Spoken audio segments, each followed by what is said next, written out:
You're listening to the Baumbastic Podcast with Andrew Ellis on Inside Arkansas. What's going on, everybody, and welcome back to the Baumbastic Podcast presented by Inside Arkansas and hosted by Andrew Ellis. It is a Sunday. It is May 18th. The regular season is over. The Arkansas Razorbacks are on to the SEC tournament in Hoover.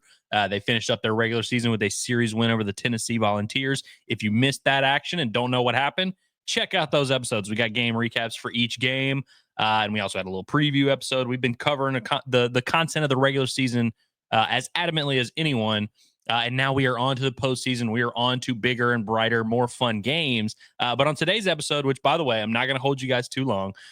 Today's episode, we're just going to do a quick little kind of season in review. We're going to look at kind of where Arkansas ranks in some of the stats because, we track the numbers throughout the year, but they're always moving. And so it's always nice at the end of the regular season, at the end of 30 SEC conference games, to look back and say, all right, what did they really do? Because you can cherry pick at some points in the year and say, oh, well, they're ranked second this week. Then they have a bad game. Now they're ranked fourth, and it fluctuates a little bit. But I wanted to take a look at where Arkansas finished up in the final rankings of some of the key stats.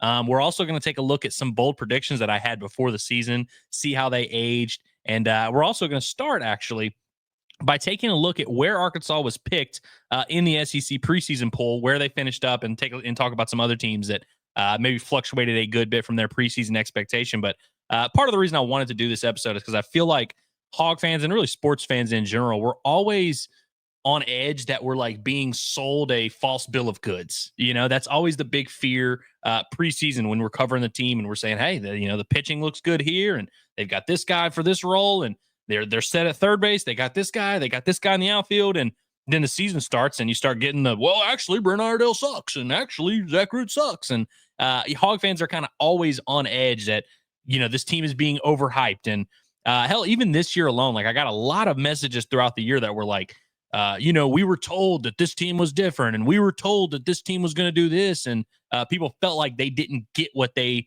deserved. They didn't feel like they got what they were promised.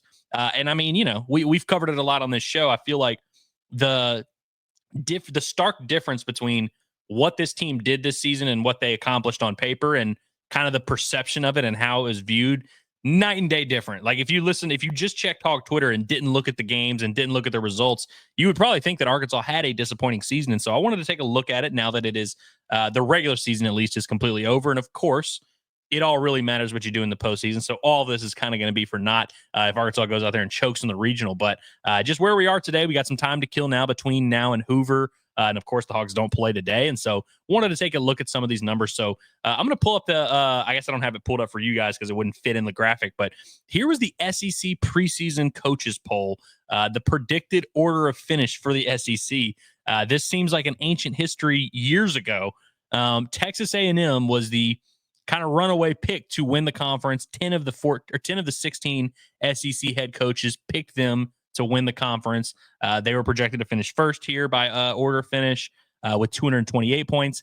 Tennessee, who Arkansas beat this past weekend, they were projected to finish second. The Arkansas Razorbacks, of course, were picked to finish third. LSU fourth, of course. We kind of knew they were going to be in this mix. Florida was picked fifth, which kind of surprised me a little bit, kind of looking back on it. I forgot how highly regarded they were. Georgia was picked to finish sixth in the SEC. Vanderbilt seventh, which funny enough, if you had asked me preseason, I would have had Vanderbilt way lower than seventh. They wound up being, I think they finished right around seventh, but nationally, they almost rank higher nationally than they do in the SEC. They were way better than I thought. Texas, who wound up winning the league in the regular season, they were picked to finish eighth. And if you got to listen to the show, I definitely thought they were going to be a lot higher than eighth. I don't know if I thought they were going to finish first, but was definitely surprised when this poll came out in the moment back in February that they were picked so low. Mississippi State was picked ninth, Kentucky 10, Oklahoma 11, Auburn 12. They greatly outperformed that. Alabama 13. South Carolina was picked 14th above Ole Miss. And Ole Miss is another one. Arkansas opened SEC play with Ole Miss. And I think you can go back and listen to that episode. And I was like, look, this team was picked to finish second to last in the SEC. They are not that, like very much not that. I still looking back on it, I don't know how on earth there were any coaches or players or media members or whoever that thought that Paul Mainieri was not going to stink it up at South Carolina this year. Of course, Missouri was the unanimous pick to finish last in the SEC, as they should be. But I thought South Carolina was like a very clear second worst team in the SEC, but they were not picked that way preseason, which is interesting. Cannot believe people thought Ole Miss was going to be that bad. Here's a look at how the SEC standings ended up. Of course, you see Texas there winning the league by a couple games. Arkansas right there in sole possession of second place in the SEC. LSU and Vanderbilt there at 3-4, 19-11. Georgia at 18-12. Auburn 17-13. Honestly, I didn't realize how much like separation. I thought there would be more teams jumbled up. And there are a lot of teams jumbled up there at 16-14. Ole Miss, Tennessee, and Alabama all sitting at 16-14. Florida and Mississippi State, both of those teams, I would say, clinched their spot in the NCAA tournament going 15-15. Oklahoma, I think, is probably going to be a tournament team as well. But, man, they've had a tough fall from grace here down the stretch in SEC play. Kentucky also lost a series, their final regular season series. They're an SEC team that I feel like is going to hoover, kind of fighting for their postseason spot in the NCAA tournament. A&M, of course, finishes 11-19. They are going to need to win the SEC tournament if they want to play in the NCAA tournament. South Carolina and Missouri, of course, things did not go well for them. So there's your SEC standings. And so, again, we always kind of have this narrative of like, you guys said the team was going to be good and blah, blah, blah. Well, you know, they finished second in the SEC. I feel like we were there from that standpoint. We're on track there. Now, of course, just finishing second in the standings doesn't necessarily mean you're a great team. But I did want to just run through quickly where Arkansas finished in all the SEC categories, or at least in terms of the key stats. Batting average, Arkansas finishes first in the SEC. Slugging percentage, Arkansas finishes third in the SEC. On base percentage, Arkansas finishes first in the SEC. Runs scored, runs per game, first for Arkansas. Stolen bases, by the way, Arkansas did not finish last. Just this past weekend, they got about four stolen bases this past weekend. That moved them from 16th to 14th in the SEC. So Arkansas, not the worst base stealing team in the conference. How about that? A few other offensive numbers I wanted to point out. Against left-handed pitching, Arkansas was first in the SEC by a pretty wide margin, hitting .353 against left-handed pitching. They beat up on some pretty good left-handed starters the last couple weeks in Cade Anderson and Liam Doyle. I believe they got in a combined 11 runs on a good amount of hits. I think 18 hits off those two pitchers alone. Arkansas did really good against left-handed pitching all year long. And we've always kind of talked about right-handed pitching and how right-handed pitchers with velocity are kind of the Achilles heel for this Arkansas team. But overall, against right-handed pitching, Arkansas fourth in the SEC with a .303 batting average. Arkansas, I could be wrong on this. I believe Arkansas is the only team in the SEC to hit 300 against lefties and righties. So pretty notable there. And, of course, Arkansas leads the SEC in just batting average overall by a good bit. With runners on base, Arkansas finished second in the SEC with a .332 average. With runners in scoring position, Arkansas finished second in the SEC with a .331 batting average. With two outs, Arkansas hit 298. That's fourth. Here's another stat that I love because we talk about situational hitting a lot. With a runner on third and less than two outs, which is like a classic gotta get him in type of situation, Arkansas was first in the SEC by a pretty wide margin with a .720 clip, a 72% clip at getting that runner home from third base. Pinch hitting also, Arkansas was first in the SEC with a .550 batting average there, 11 for 20. Some really good stuff. I said I wasn't going to keep you guys long, and so I really am going to run through these pretty quickly. ERA in the SEC, Arkansas finished fifth in the league, which is, about where they were at most of the time. Batting average against, Arkansas finishes seventh. Strikeouts per 9 inning, Arkansas finishes as seventh, which is ninth nationally. Walks per 9 inning, Arkansas finishes second in the SEC. At whip, walks and hits per innings pitch, Arkansas finishes third in the SEC. Arkansas leads the SEC and leads the entire country in strikeout to walk ratio, which is, an interesting little stat there. Like I said, Arkansas seventh in the SEC, ninth nationally in strikeout rate overall. Arkansas second in the SEC and third nationally in walk rate. You add those two things together, nobody has a better strikeout to walk ratio in the SEC than Arkansas, which I feel like is a pretty nice stat there. Fielding percentage, Arkansas also finished first in the SEC, .983. If the season ended today, if the season ended right now, Arkansas will have set the program record once again for fielding percentage. Now, I'm knocking on wood. That is one that literally one error in their next game could, it's going to come down to the wire. I believe the school record is .981. So it's going to come down to the wire in terms of whether or not this is on paper the best defensive team we've seen at Arkansas. But I remember back in the day or early in the season, Arkansas kind of played poor defense against Washington State, made a couple errors in Arlington, and there were definitely some questions defensively about how good this team was. In conference play, they were super steady. Georgia was the only team that fielded it better than Arkansas in conference play. They are also second in the country behind Arkansas in fielding percentage.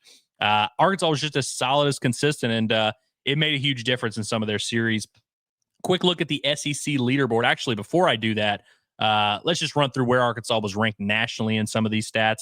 Arkansas 16th in the country in batting average, 17th in the country in ERA, second in the country in fielding percentage there, 20th in the country in hits per 9 innings allowed, 5th in the country in home runs, 5th in the country in home runs per game, 7th in the country in runs scored overall, 15th in scoring per game, 19th in on-base percentage, 7th nationally in slugging percentage, just a mere 241st nationally in stolen bases for those that were wondering. The strikeout to walk ratio, like I said, first in the SEC, first nationally, 9th nationally in strikeouts per 9 innings, and 9th nationally in whip, and 6th nationally in walks per 9 innings. So as you can see, Arkansas basically, like we did a little bit of an update, and a lot of these numbers probably don't surprise you because we did an episode like 3 weeks ago where we were detailing kind of where Arkansas ranked in a lot of these things. Arkansas pretty much top 20 nationally in every meaningful stat that you need. Which again, if you're making the case for why Arkansas would win the national title or why Arkansas would go on this deep run in Omaha and why they're kind of a safe bet to do so, it's because there's really not a weak spot on paper. Now, starting pitching conceptually, of course, that's the big question mark. That's what Arkansas's got to get figured out. And we'll see what those answers look like in Hoover, by the way. That's something we'll talk about, I'm sure, later in the week. Of course, we know Zach Root's going to continue to start games. Gage Wood, I feel like at this point, we're good with him starting games. That's your game 2 starter. We'll see how they handle that in a regional setting. If they use Zach Root game 1, or if they hold him for game 2, we can have that whole conversation. But will it be Aiden Jimenez that gets that 3rd spot? We shall see. It'll be interesting to see how long Arkansas plays in Hoover, who those starting pitchers are, how they handle the situation. A lot of that's going to be very interesting. But wanted to run through quick some individual leaderboard play here, where some Arkansas Razorbacks rank in the SEC. So I'm going to start with the boring ones real quick. Zach Root, 15th in the SEC in ERA. Now, of course, this is qualified pitchers. So if there's a guy that has 25 innings on the year and a 1.2 ERA, he is not on this leaderboard. This is mostly among the starting pitchers. Zach Root, 15th in the SEC in ERA at 4.16, 14th in the SEC in opponent's batting average at 2.30, 10th in the SEC at innings pitched. Keep in mind, we're going to talk about Zach and Root's innings pitched in a second here. 6th in the SEC in strikeouts at 102. None of those numbers are really going to jump off the page at you or anything like that, but he's around. He's hanging in there. Justin Thomas, shout out to him. Justin Thomas Jr., 11th in the SEC in on-base percentage at 462, which, of course, I don't think does that? No, it doesn't lead the Arkansas Razorbacks. Brent Iredale retook the lead in the on-base percentage race with Justin Thomas Jr. Speaking of Brent Iredale, that on-base percentage ranks 8th in the SEC at 467 on-base percentage. Brent Iredale also 13th in the SEC in RBI with 56. He was my pick. If we go back to my season predictions, my season projections, I had Brent Iredale as Arkansas's RBI leader. He's going to end up falling shy of that unless he rattles off about 20 RBI down the stretch here. But he was in that mix, and he was 13th in the SEC with 56. So I'm going to count that as a half win for myself. Brent Iredale also 7th in the SEC with walks at 41. 4th in the SEC in hit by pitches with 19. Weird that he's top 7 in walks and hit by pitches. Usually you don't see those be the same guy. You kind of either get hit by a lot of pitches or you walk a lot. He walks a lot and he gets hit by a ton of pitches. Just a unique player there. I don't know. He's also first in the SEC in sacrifice flies with 7, which is a little bit interesting. Like Brent Iredale, a little weird resume there. He's hitting around 300, so he had a good year. Hit some home runs, maybe not as many as we maybe hoped. Like I thought he might be a guy that would hit 20. He's probably going to wind up in that 14, 15 range. But he's first in the SEC in sacrifice flies, walks a ton, up there in on-base percentage, up there in RBI. Like just a really solid all-around season for Brent Iredale. I feel like, again, if you're coming back to the point of things we thought we were promised that we didn't actually end up getting, there are some things you can say, hey, Andrew, you told us this was going to happen, and it didn't happen. I'm sure Brent Iredale is probably one of those things you would cite where you'd be like, man, you told us this guy was going to be this world beater or whatever. He ended up being pretty damn good. Like maybe not quite on the level. I thought he really might be Arkansas's best bat. Like I really thought he had that type of potential, and he does. He wound up being Arkansas's third or fourth best bat. But he was really solid, had a really solid year overall. Did a lot of good things for Arkansas. Speaking of guys who did a lot of good things for Arkansas, Charles Davalon, 12th in the SEC in batting average with 353. He is fourth in the SEC in runs scored with 63. He is first in the SEC, tied with Vahiva Aloy for first in hits with 71. Wait, no, with 82. I skipped over Kahio Aloy. That's why I had a little pause there. I was looking for Kahio Aloy. He is 14th in the SEC in batting average with a 345 mark. He's 9th in the SEC in hits with 71. Second in the SEC in RBI. He is going to be the guy that probably is going to end up leading the team in RBI by the end of it. He is leading the team in RBI now. Kahio Aloy also fourth in the SEC in strikeouts at 66. And no, I do not mean that in a good way. He has struck out almost as much as anyone in the country, almost as much as anyone in the SEC, 66 times. That is the fourth most. And then I mentioned Charles Davalon, his numbers. Vahiva Aloy, who, by the way, maybe we'll break it down later in this week. It'll be announced, by the way, because, one thing that I think we're all kind of waiting on is to see who all makes all SEC, who's the SEC player of the year, who's the SEC pitcher of the year, all that.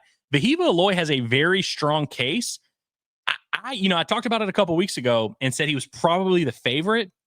It's a little bit closer now. There's some guys you can make some arguments for. I think there's a very decent chance that Vahiva Aloy is named the SEC Player of the Year here in the next couple days. So that's very exciting. We'll see how that plays out. He is fifth in the SEC in batting average at 358, sixth in the SEC in slugging at 677, first in the SEC at runs at 72, first in the SEC in hits at 82, 10th in the SEC in RBI with 58, fourth in the SEC in doubles with 17, fifth in the SEC with 18 home runs, second in the SEC in total bases with 155. Just a damn good resume from Vahiva Aloy all the way around. Been a lot of fun to watch him, and it's kind of funny that I think I said it on the show yesterday. It's funny when you have a bad weekend at the plate and you wound up with a hit in every single game, 4 hits overall, and a home run and a double in the series finale. Really good stuff from Vahiva. And he, by the way, defensively been unbelievable. By the way, there was 2 shortstops that on this because whenever they do when they announce the preseason poll, they also announce the preseason All SEC. They put 2 shortstops on the preseason first team All SEC list, neither of which are going to finish first team All SEC over Vahiva Aloy. Justin LeBron from Alabama, who's an unreal prospect, true sophomore, going to be probably the SEC Player of the Year next year. He had a really good year, but not quite on the same level as Vahiva Aloy. Him and Dean Curley, who you saw make about 12 errors for Tennessee this past weekend, and he had a solid year, but again, not quite on the same level of Vahiva Aloy. Those 2 guys were the first team All SEC shortstops going into SEC play. Colby Shelton was the second team All SEC shortstop, and he had a solid year as well, but again, not quite on the level of Vahiva Aloy. So you want to talk about people who overachieved their expectations. We had high expectations for Vahiva Aloy coming in. The SEC also had some high expectations. He's better than all 3 of the guys that they had listed as preseason All SEC over him. Before we get out of here, I do want to just show you guys my preseason bold predictions. And so some of these are going to work better than the others. We'll start at the bottom with the bad one. Razorbacks lead the nation in ERA. Of course, they will not be doing that unless they just throw about 100 scoreless innings throughout the rest of the year. But they did finish 17th nationally, so not horrible. I said Arkansas would be the final undefeated team remaining in D1 baseball. I do not believe they were that. I think Tennessee actually might have been that. I can't remember exactly, but I remember Arkansas obviously losing to Kansas State in week 2, so they lost pretty early. Arkansas did also start the year like 18-1 after that one loss, so not a horrible prediction, but one that did not come to fruition. Zach Root throws more innings than Hagen Smith in 2024. Zach Root Hagen Smith finished his junior year at Arkansas with 84 innings pitched. Zach Root currently sitting at 75.2. So if Zach Root has 1 8-inning outing, he of course will top that. Even if Arkansas gets eliminated in the regional, even if they choke again, he will still most likely finish with more innings pitched than Hagen Smith. This is a little bit of a weird prediction, and I think some people misinterpreted it and thought I meant that he was going to be better than Hagen Smith. And so people will probably say this is a prediction that did not go well. Unless something weird happens, there's a good chance Zach Ertz finishes the year with more innings than Hagen Smith, which really isn't super bold of a take. Ryder Helfrich landing on an all-SEC team, I feel like was a bold prediction. We'll have to see. I haven't looked at all the catchers. He finished the year. Let's pull up his overall numbers here. He was not on those leaderboards, but Ryder Helfrich finishes the year hitting .316, 10 home runs, 10 doubles, couple triples, also drew 29 walks. Really solid stuff. Slug .605, had a .439 on base percentage, OPS over 1,000 behind the plate. There's a good chance Ryder Helfrich lands on one of those all SEC teams. That might be my best bold prediction if I were really doing the victory lap here. And the Hogs set the school record for home runs. They are currently at 109, which is tied for the school record. So unless Arkansas is homerless in Hoover, homerless in the NCAA tournament, that will be one that came to fruition and one I feel pretty good about. And so I'm going to close it on that, close it on the good ones. Like I said, this was going to be a little bit of a shortened episode, probably one of the shorter ones I've ever done, but also still longer than I wanted to. Appreciate you guys for tapping in for this little season review one. We're going to be back tomorrow with weekend winners. And if you feel like I didn't get to enough on this show, don't worry. We got a ton of stuff to get to as the Hogs do not play until I guess it'll be Thursday, Friday. I can't remember the exact. I should know this.